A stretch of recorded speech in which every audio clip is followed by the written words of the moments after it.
estimados estudiantes, esperando se encuentren muy bien. En esta oportunidad vamos a revisar el siguiente video explicativo que tiene como objetivo poder caracterizar los viajes de exploración de Portugal y España. Para eso vamos a ir señalando ciertos ejemplos ya en relación al contexto que nosotros estamos revisando y que tiene que ver con lo que estaba pasando en el continente europeo durante el siglo XV y XVI.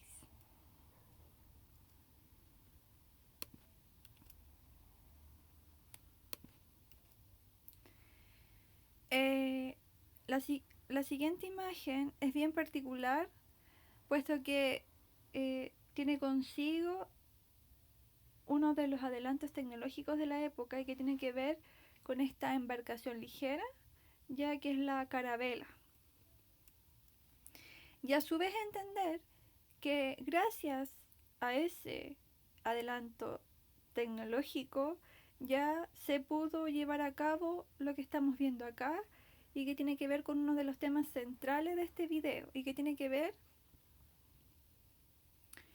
con este que podríamos decir encuentro, ya que lo vamos a ver más adelante.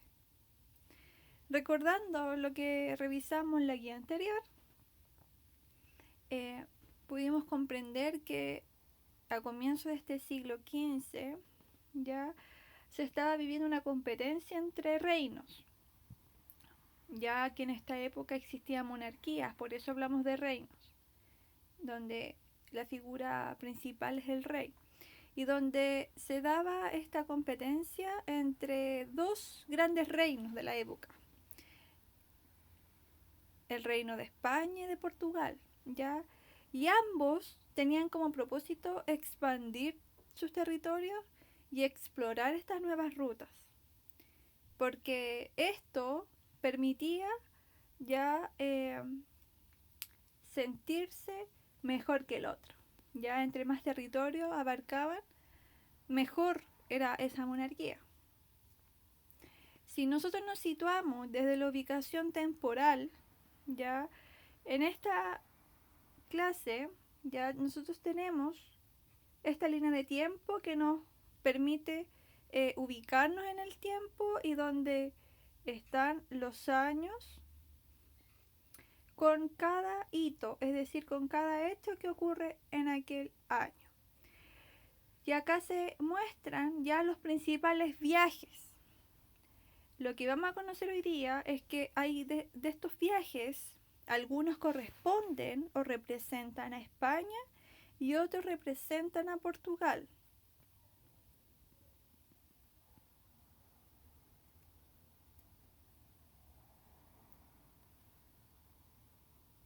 Respecto a los viajes de exploración, vamos a partir conociendo a Portugal, los viajes de exploración de Portugal.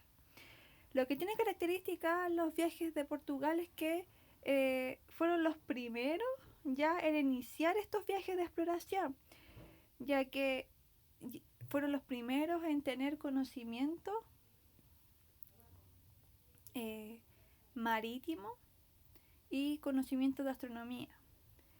Una de las características también es que ellos en sus rutas se caracterizaron por bordear las costas del continente africano, es decir, esa fue la ruta que caracterizó a los portugueses, bordear el continente africano. Más adelante lo vamos a ver graficado.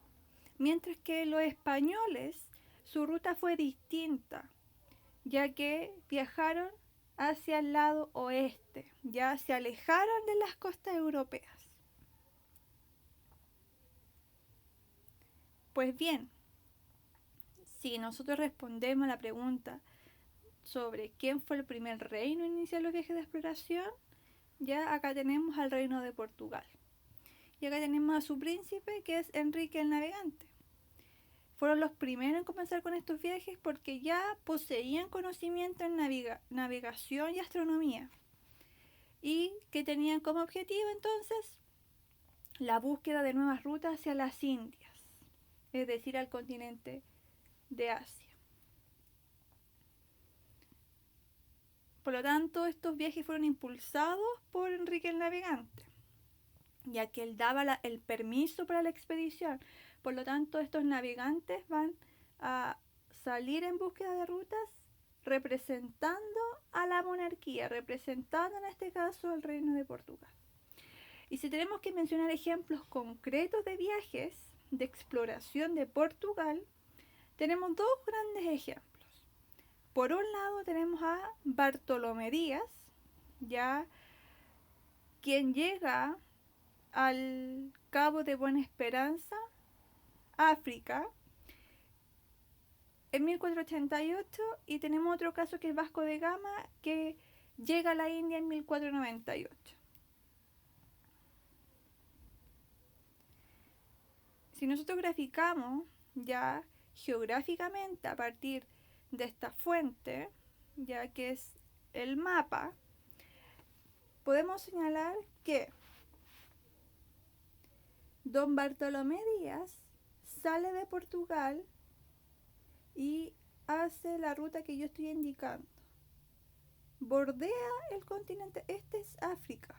Por lo tanto, él sale de acá, acá está Europa, África, y él bordea todo el continente africano por la orilla y llega acá, que podemos decir esta puntita de acá. Ese es el Cabo de Buena Esperanza. Ya él fue el primero en descubrir este lugar y nuevamente se devuelve a Portugal. Quien sale años después es Vasco de Gama. Toma el mismo recorrido, ya toma como referencia el lugar donde llegó don Bartolomé. Sale de Portugal, bordea el continente africano, pero ya no se queda aquí como Bartolomé. Él continúa bordeando el continente y llega a donde está la letra C, que sería actualmente la India. Llega acá. Asimismo, hubo otros viajes de exploración. Por ejemplo, acá, la letra D, Pedro Álvarez sale de Portugal, pero se va más hacia el lado oeste, ya que llega a la costa de Brasil, donde está la letra D. Eso es en relación a las rutas de los portugueses. Acá también lo tenemos graficado. Sale de Portugal Díaz y llega acá al Cabo de Buena Esperanza. Luego, años después, sale Vasco de Gama con el caminito de Díaz, pasa por el Cabo de Buena Esperanza, pero llega a Calcuta, la India. Por otro lado, ¿qué pasa con los viajes de exploración de España? Acá tenemos algunos casos. Por ejemplo, uno de ellos es Hernando de Magallanes. Ya Hernando de Magallanes va a ser un viajero, un navegante que va a representar a la corona de España. ¿Por qué es tan relevante esta figura? Porque descubre el estrecho de Magallanes. Anteriormente habíamos dicho que los viajes de España se caracterizaron por viajar más hacia el lado oeste. Cuando me refiero al lado oeste, es que ya no se van bordeando ya el continente africano, sino que viajan hacia este lado. Por lo tanto, en el caso de Magallanes, ya él hace el primer viaje de circunnavegación. ¿Qué quiere decir esto? Que es la primera vuelta al mundo, que la realiza en 1520, es decir, ya pasamos el 1400, estamos en el 1500, es decir, pasamos al siglo XVI. Este viaje ya es súper importante porque el primer viaje en dar la vuelta al mundo. Sin embargo, don Hernando de Magallanes, en plena travesía, ya él muere. Pero quien continúa su viaje hasta llegar a España es Sebastián Elcano. Por lo tanto, ¿cuál es acá el hito fundamental del viaje de Hernando de Magallanes? Ya es el haber pasado por este estrecho, el cual toma su nombre, por eso el estrecho se llama Estrecho de Magallanes, porque él pasa ya por ese lugar de nuestro país y toma su nombre y realiza el dar la vuelta al mundo. Ese es un caso, ¿ya? Pero también hay otros viajeros que en otros años también realizan sus viajes.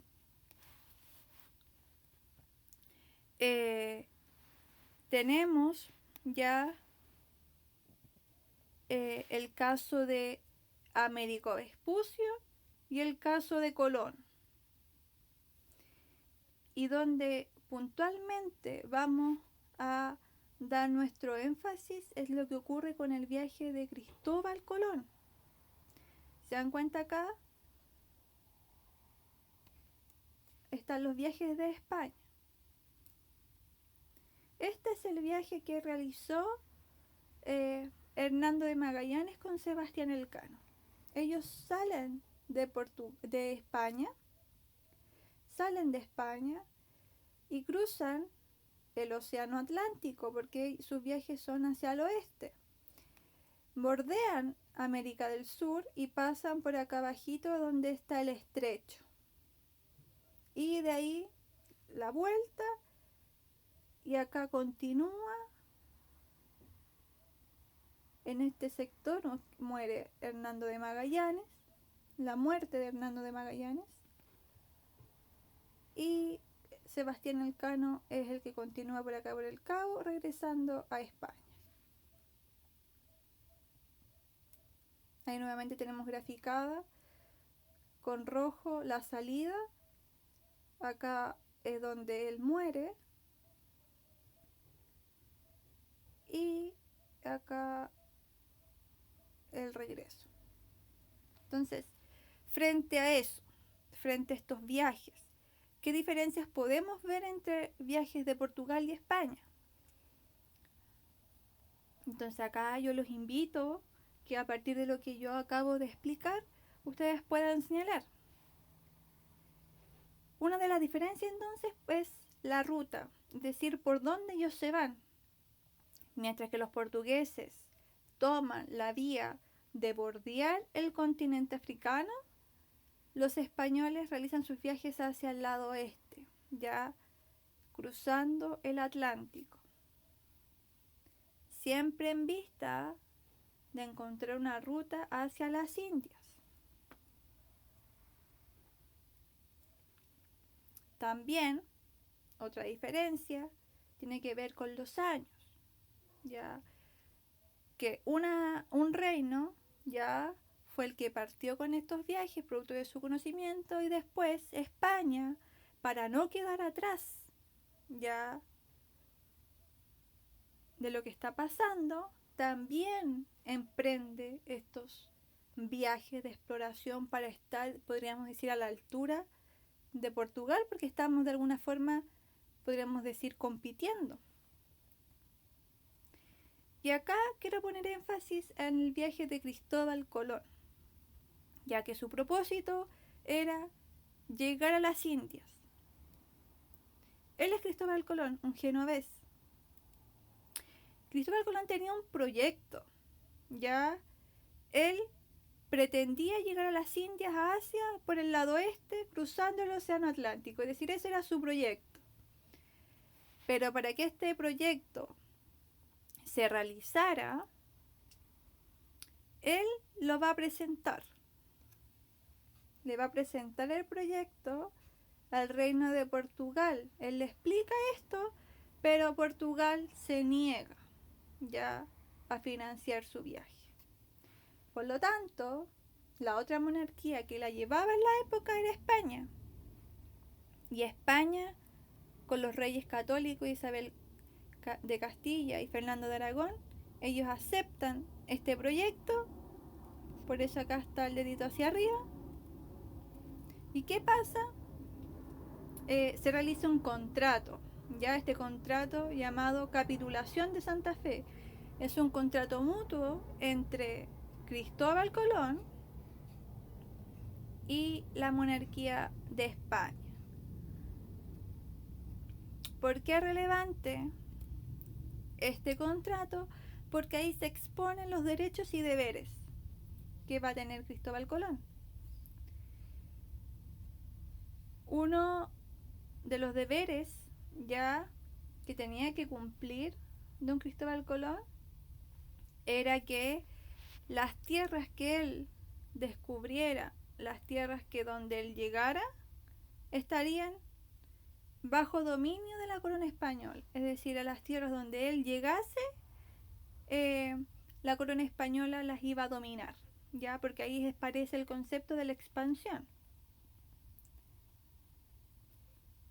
Y por otro lado, uno de los derechos era que se le iba a dar cierta parte de las ganancias y también que se le iban a dar algunos títulos, ya, por ejemplo, el título de virrey, ya. Entonces, esta capitulación de Santa Fe, de alguna forma, es el contrato que sella ya este convenio para que él salga a buscar una ruta hacia las Indias.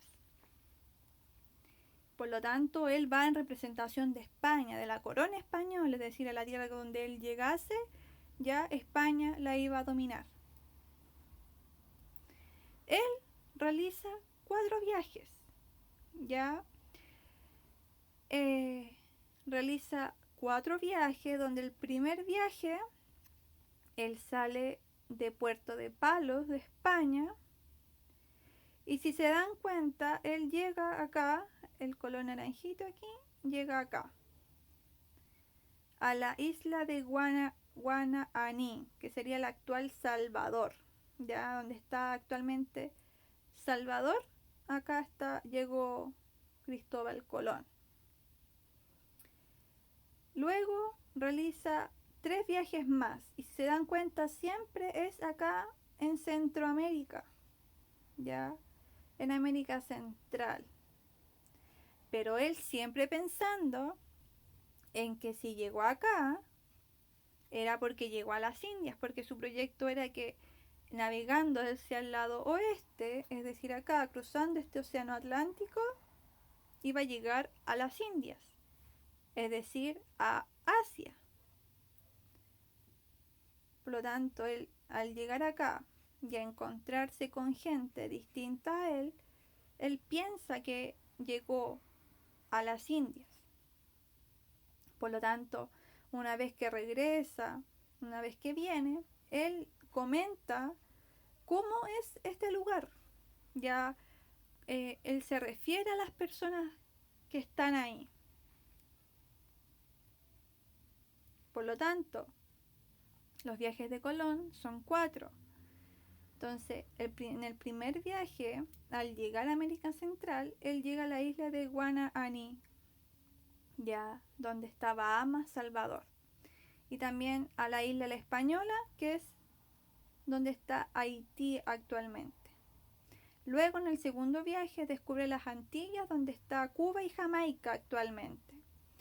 En el tercer viaje, descubre la isla Trinidad, que es la costa norte de Sudamérica. Y luego, en el cuarto viaje y último, explora las islas, la costa de América Central, donde está Honduras, Nicaragua, Costa Rica, es decir, siempre acá en este sector de Centroamérica. Por lo tanto, Cristóbal Colón llegó a las Indias, a Asia, ¿sí o no? Cristóbal Colón, ya, como decía su proyecto, pretendía llegar a las Indias, a Asia.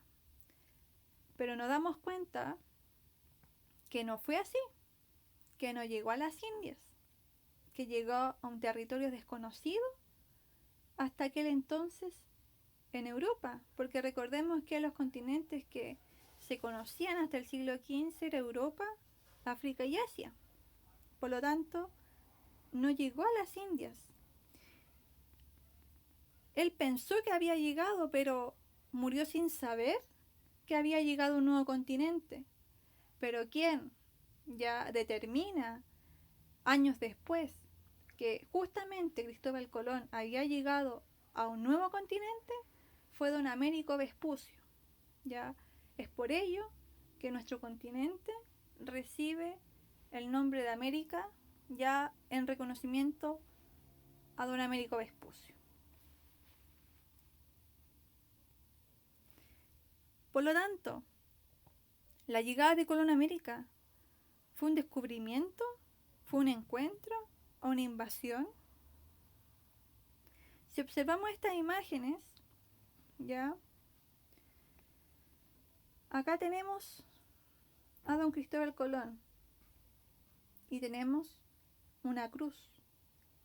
Y esto es principalmente simbólico porque estamos hablando de que si él está representando a España, los reyes son católicos. Por lo tanto, otro de los deberes ya de Cristóbal Colón es difundir la fe católica al territorio que él llegara. Acá vemos las carabelas, ya que son bien características, que es la Niña, la Pinta y la Santa María. Acá vemos la llegada de don Cristóbal Colón a este territorio. Y acá encontramos entonces que este territorio americano no estaba deshabitado, sino que acá tenemos las civilizaciones, ya tenemos población viviendo acá. Por lo tanto, el momento en que llega Cristóbal Colón y tenemos esta población, ¿cómo podemos entonces representar este momento? Si fue un descubrimiento, fue un encuentro entre ambas culturas, porque ellos son totalmente distintos. Distintos en cuanto, por ejemplo, a la vestimenta, distinto en cuanto a la lengua, distinto en cuanto a la religión. Son culturas distintas. O también fue una invasión, ya, porque con la llegada de Cristóbal Colón a este territorio, y siendo que la corona española va a tener dominio de ese territorio, nos vamos a dar cuenta en clases que vienen más adelante en que se va a generar algo significativo, ya que luego de este viaje de Cristóbal Colón van a comenzar a llegar europeos. Por lo tanto, ahí se empieza a gestar esta dualidad de culturas totalmente distintas. Por lo tanto, acá, dependiendo de la mirada que se le dé, la llegada de Colón a América puede ser trabajada desde estos tres conceptos. Y por lo mismo, en la guía número 8 hay una parte de reflexión donde justamente se pretende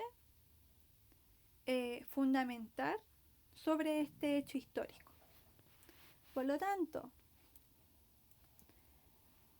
como siempre, les deseo un buen trabajo y vamos a revisar la guía.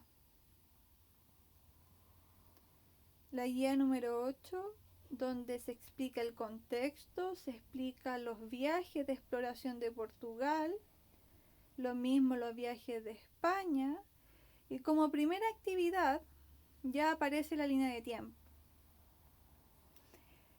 La primera pregunta, ¿cuál es el primer reino que comienza con los viajes de exploración marítima? Entonces nosotros nos vamos a la línea de tiempo y observamos.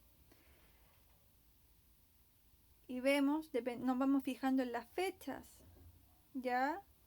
Entonces, dependiendo de las fechas, y vamos viendo que va aquí aumentando. ¿Cuál fue el primer reino en comenzar con estos viajes? Bartolomé Díaz y Vasco de Gama realizan su viaje en el mismo siglo, entonces me voy acá, Bartolomé Díaz, me fijo en la fecha, me voy acá a Vasco de Gama, me fijo en la fecha, ¿Estarán en el mismo siglo? ¿Por qué? Aquí es necesario que me indiquen por qué ustedes se dieron cuenta que pertenecían al mismo siglo. Según la línea de tiempo, ¿cuál fue el último viaje y a qué reino representaba? Entonces observo la línea de tiempo, leo cada uno de los hitos y veo el último viaje y respondo a qué reino representaba, porque nos dimos cuenta en el video que hay viajes que representan a Portugal y viajes que representan a España. Después, hay que observar los mapas de la página 70 y 71 de su texto escolar, que sería esto.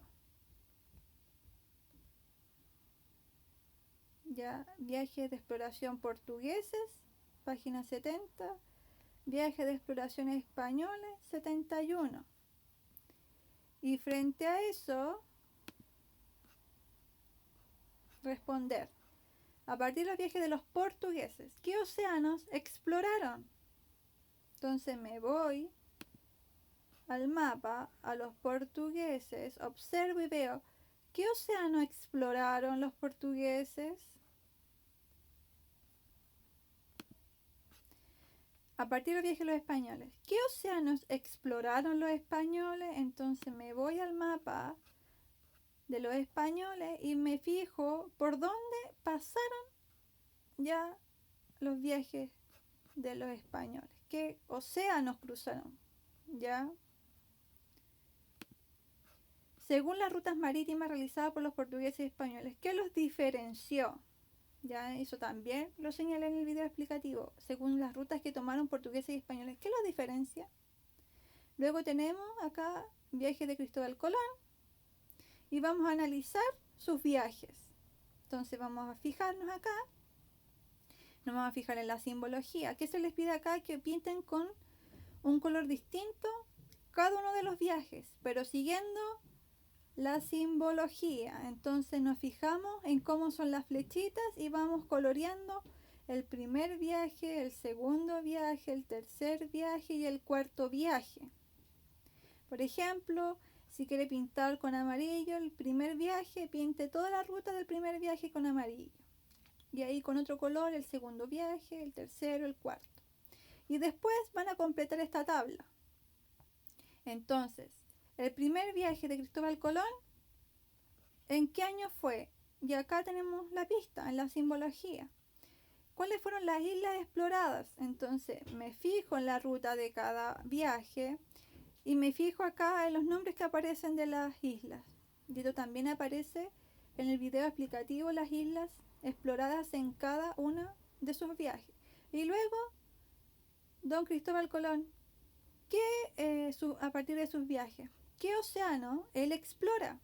Entonces, si nos fijamos acá, en todo este sector se están dando los viajes de Colón. Por lo tanto, ¿qué océano está presente en cada uno de sus viajes? Luego, hay análisis de fuentes históricas.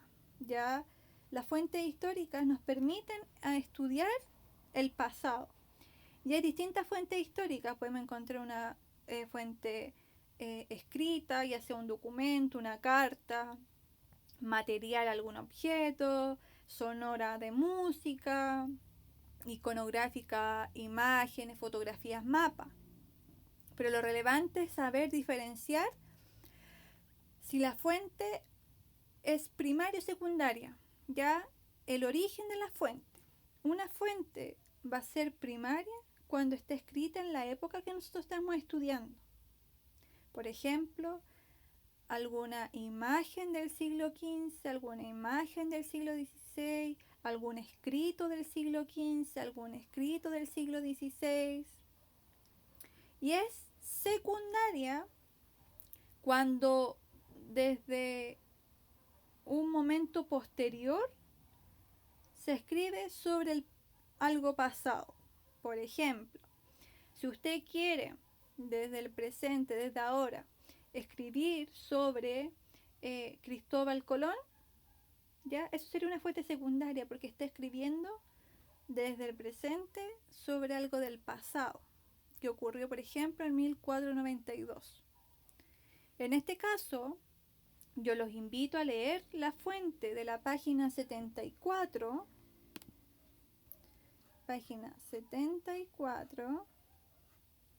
donde habla sobre los escritos de Colón. Y hay distintos escritos, pero yo necesito que lean el escrito de la letra C, que sería este. Para tener una pista sobre qué tipo de fuente es, si es primaria o secundaria, es necesario que leamos acá y este recuadro. Ya nos está dando una pista que son los escritos de Colón.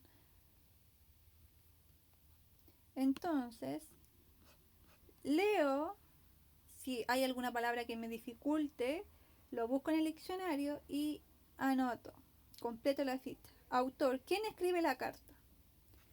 El año de publicación, tipo de fuentes primaria o secundaria y de qué trata la fuente.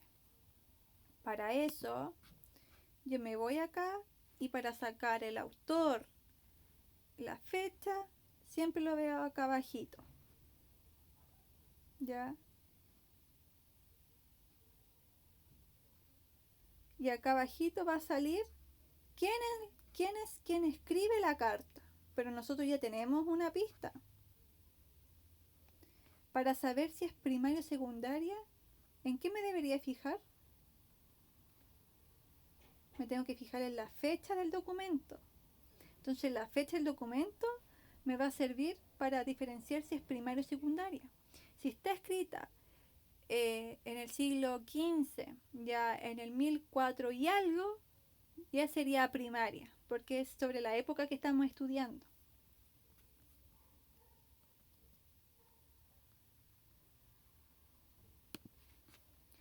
Y después de qué trata la fuente, me tienen que explicar ya sobre qué dice, ya qué se dice en esa fuente. Y luego acá la reflexión es que hay dos fuentes históricas donde una explica por qué se dice que fue un descubrimiento o encuentro y otra por qué fue una invasión. Y frente a eso, yo necesito que ustedes con sus propias palabras me indiquen si para ustedes este hecho histórico, la llegada de Colón, fue un descubrimiento, un encuentro, una invasión y que fundamenten su opinión. ¿Ya? Por eso acá presento dos perspectivas para que ustedes puedan formular, a partir de lo explicado, qué concepto ustedes toman para lo que ocurrió con Cristóbal Colón. Y para finalizar, ya la autoevaluación de la guía.